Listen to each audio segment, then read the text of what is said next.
ఏలయనగా దేవి మన కుమారుడు అభిమన్యుడు శుభముగానే ఉన్నాడు.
దేవి మన కుమారుడు అభిమన్యుడు సుఖంగానే ఉన్నాడు కదా.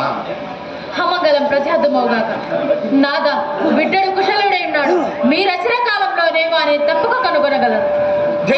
చిరకాల వియోగ గ్రహణము చేత మాటున పడి ఉన్న నీ ముఖ చంద్రమండలము మరలా కనపడట చేతులు పలగాకులై నన్ను విశ్వాసఘాతకుడు అననిచో తమ పాపముల తామే పోదులు. సాటి వారు నమ్మి నా నవ్వుదురుగాక ఆ గైను మాత్రం విడువను.